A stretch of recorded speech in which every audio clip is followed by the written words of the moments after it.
In July last year, Sunil Mittal, who is the founder of the Bharti Group, which is the parent company of Airtel, said that, and I quote, to say that the telecom industry is in a bit of a trouble is actually an understatement. It is in a tremendous amount of stress. Welcome to Financial Journeys. My name is Krishna and I am 17 years old. Watch this video till the end to know what is going on in the telecom industry and why Sunil Mittal made such a grave statement. Welcome to Financial Journeys. My name is Daksh Bhosle and I am 8 years old. Let's start with the basic question first. So, what is telecom? Telecom is simply communication through electronic means. The earliest forms of communication over a distance can be traced back to the prehistoric era. Now, obviously they didn't make use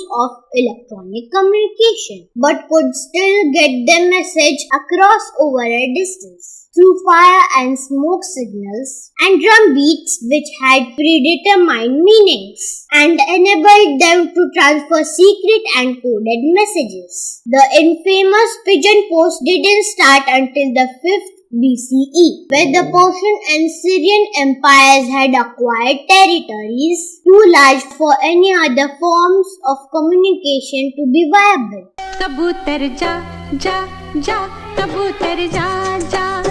The mechanical telephone was invented in 1672. Robert Hooke is credited with the creation of the first acoustic telephone. We all know about this classy device with a wire or string attached to a mouthpiece. Next came the telegraph in 1838, and finally the world's first telephone was created by Alexander Graham Bell in 1876. What followed is an era of rapid innovations and scientific advancement. In the year 1893, Nikola Tesla successfully transmitted radio waves wirelessly through a transmitter, which led to the invention of the wireless telegraph. And yes, Nikola Tesla is the inventor after whom Tesla has been named. Human beings had now figured out the science of frequencies. Hence came the radio in 1896, the television in 1927, telecommunication satellites in 1962, and computer networking in 1969, and then came in 1983 the invention that changed the human civilization for what seems like forever. You guessed it right,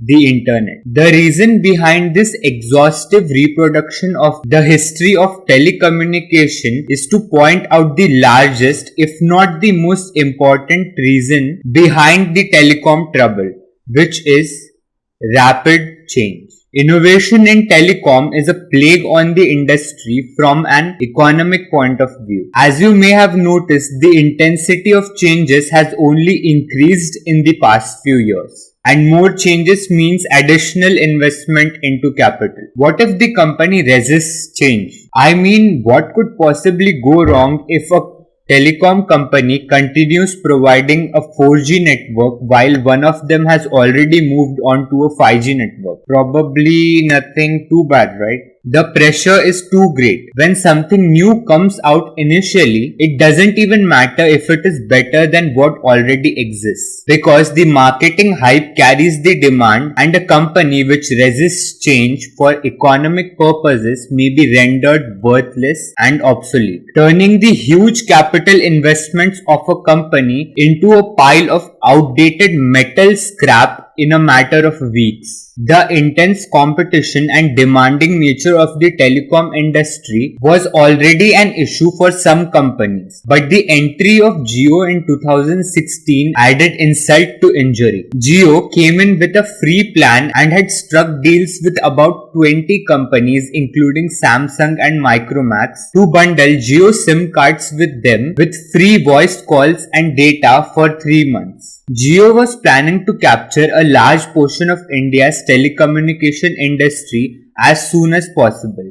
and they were able to achieve this goal, becoming the company with the largest number of subscribers. But when Jio began increasing the tariffs for its plans, its subscriber base quickly stabilized. Currently, the subscriber base of Jio, still the market leader, is 42 crores. The subscriber base of Airtel is 35 crores and Vodafone Idea has a subscriber base of about 26 crores. Vodafone and Idea merged in 2018 in order to stabilize their losses, in turn keeping their business alive. Vodafone Idea is heavily debt-laden, losing subscribers continuously and is still making losses. It has been capital-starved for a long time now, but institutions have refused to provide additional finance to the company considering its deteriorating position. Bharti Airtel is also making losses, whereas Jio is currently profitable. This is not the end of pain for telecom companies in India. There are two kinds of charges that telecom companies have to pay to the government for continuing their operations that pose a serious burden to the companies.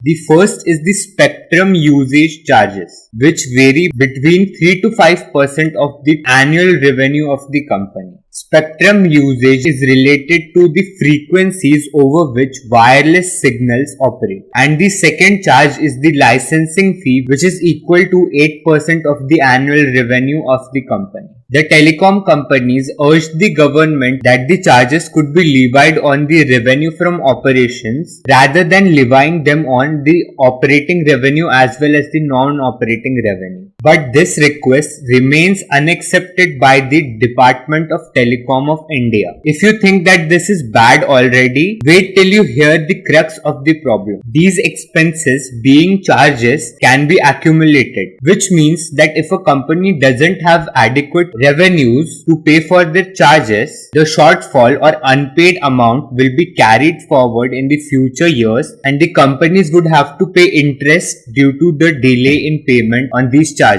The total AGR dues are equal to 1,19,292 crores. A total of 1.4 lakh crores is payable to the government by about 15 telecom operators, only 5 of which are still in business. I think it would be safe to assume that the government is not getting its money back. Since Jio is the latest entry in the telecom industry, which came out just in 2016, it has a relatively less burden of charges as compared to its competitors. All of this coupled with the fact that India has the lowest tariff rates or data charges and at the same time the largest youth population in the world, I am guessing that Mukesh Ambani probably noticed the immense pressure on the existing competitors and in it an opportunity to follow his dad's advice of embracing the technologies of the future. So if you liked this video, make sure to hit the like button and subscribe to Financial Journeys. Thank you for watching this video